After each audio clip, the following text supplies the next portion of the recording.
Илија, добре дојде во Hype Македонија. Ти си член на Decap Band, за прв пат пред нашите екрани. Започни да кажи ми како си. Добро е, супер, ви благодариме на поканата и ви благодариме на топлиот пречек. Сакам да поразговараме за повеќе теми. Вие музичарите секогаш имате нешто интересно да споделите со нас, вашите патувања, вашите свирки, поминувате низ различни луѓе. Сакам за почеток да те прашам, затоа што си прв пат во нашата емисија, како започна да се занимаваш со музика? Кога свати дека ти си за ова професија и дали ти е само ова таа професија? Па, искрено, се занимавам со музика уште од, не знам, дете, буквално дете. Почетоците, не знам, 6-то е оделение, нека. Мислам, по-сериозни почетоци, кога сум почнал да одам на основно музичко училиште. И интересно е во сето тоа што почнав клавир прво да свирам и нешто беше во основното училиште, па се префрливме во музичко-балетско училиште Лазо Мицев Фрале и таму ме праша што сакаш да свириш и од нигде никаде реков труба сакам да свирам. Баш дете, не знам. И фала му на Господ, се до сега го тераме тоа. Велат дека трубачите земаат најголем бакшиш, дали е тоа вистина? Па, еве може да се пофалиме дека е вистина. Така, некако најчесто раката иде натаму. Најверојатно па најдобрата забава прави трубата. Па добро, да, секој инструмент е битен во еден бенд, за да има целина, целата слика. Мора секој да си го даде своето, но што знам, ете, можеби најмногу сме во гужва, па така останало народски кажано дека трубата вади најмногу баш. Настапуваш со повеќе изведувачи заедно со твојот бенд. Со Анета сте веќе уиграни во екипата. Кажи ми како е да се соработува со нејзе.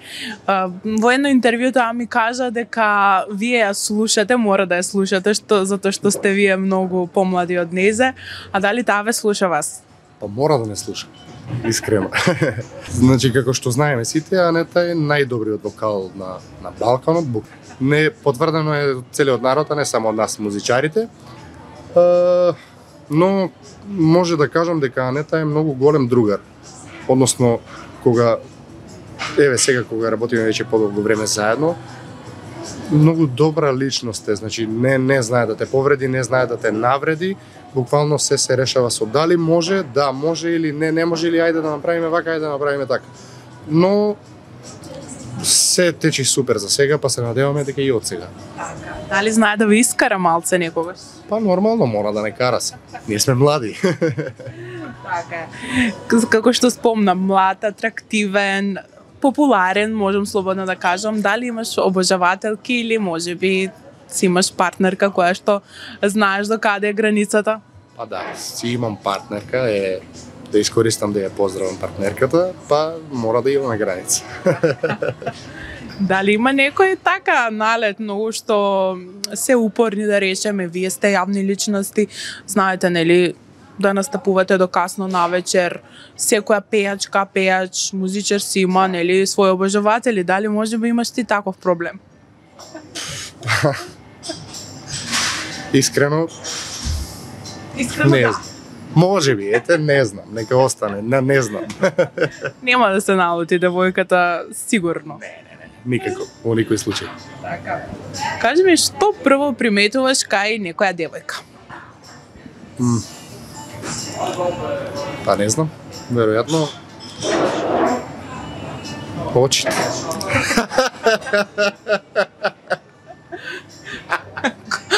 Кои очи? Па зависи кои очи сега, како ги гледаме. Добро, ете веќе кога сме кај очите, ќе ми кажеш, ќе ми ги подредиш кои очи најмногу ти се допаѓаат од прва до четврта можам, тука не знам колку ги имам 4. Значи имам 4 изведувачи од кај нас, нормално девојки. Лина Пејовска, Барбара Поповик, Мартија Станојковик и Антонија. Да ми ги подредиш од најдобро до најлош. Па, не знам. Па повеќе во твој... Кој очи се подобри? Па секој си убав на свој начин се, да не се навреди некој. По твоите критериуми, нормално сите немаме своји критериуми, нели, за убавина нормално. Секако дека сите од овие девојки се прекрасни. Ајде, еве нека е, не знам. Ајде, Антонија еве нека е прво место. Па Барбара нека е. Мартија и кој беше уште? Илина, да. Дали можеби вокално така би ги подредил? Па сите се добри, искрено, вокално не може да кажам дека би ги подредил, едноставно сите се комплетни изведувачи. Или работите напорно, патувате на секаде, значи имате многу ангажмани. Кажи ми колку е тешко еден млад човек како тебе да ги постигне сите тие резултати и да го издржи цело тоа темпо што го налага музичкиот живот? Па колку е тешко. Ете, може го имаме одговорот. Јас сум млад. Сега, за сега не ми представува буквално никаков проблем, колку и да сум зафатен, колку и да имам други работи што треба да ги средам, стигнувам се, па за сега не можам да кажам дека ми е тешко или дека не знам. Ми е сосема окей ова темпо. Дали работите на некои проекти сега во иднина заедно со твојот бенд? Или можеби ти одделно со некој од изведувачите нас? Па да, работиме на повеќе проекти. Имам јас лично заедно со мојот колега Тодор Ушитков сега во тек се снимањата, видеозаписот е во тек. Треба да го средиме тоа. Исто така и со бендот имаме 3 песни кои се при крај, кои треба да ги доработиме па да ги пуштиме во етер, но ете сега за сега нека остане само така. Кој колега од бендот најмногу те нервира? Кој најмногу не те слуша, а кој најблиско до тебе, најблиско е така, најблизо го осеќаш? Вака сега колегите може да се лутат слободно. Искрено и најблизок и најмногу што ме нервира е истиот човек. Тоа е Владко, поздрав Владче. Значи може слободно да кажам дека е тој, пошто ете сме блиски, јас сум од Девери наку него, буквално сме блиски фамилијарно.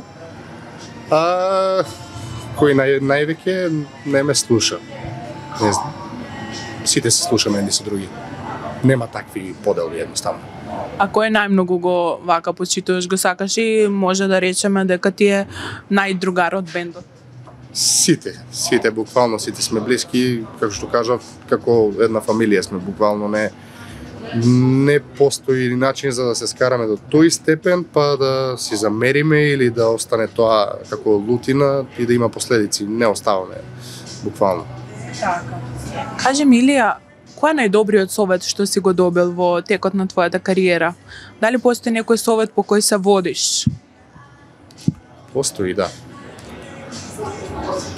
Само работа и упорност и како што велат сите музичари, 99% е работа, 1% е талент. Во се едно нешто, не само во музиката.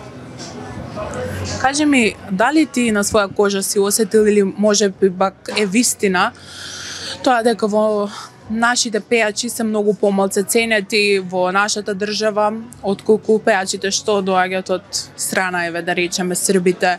Знаеме колкови суми се плаќаат за нивните концерти, какви организации, додека еве нашиве пејачи не може да бидат на исто ниво. Дали можеби ти ја знаеш причината зошто е тоа така?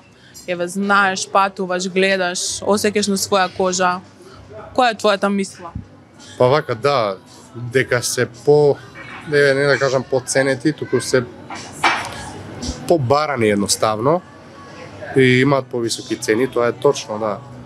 Но не може да ја ставиме само кривицата во газдите на локалите или не знам, за тоа што едноставно кога гледаме од Србија, нема да именувам кој изведувач, тој нема само сингл да пушти во етер песна.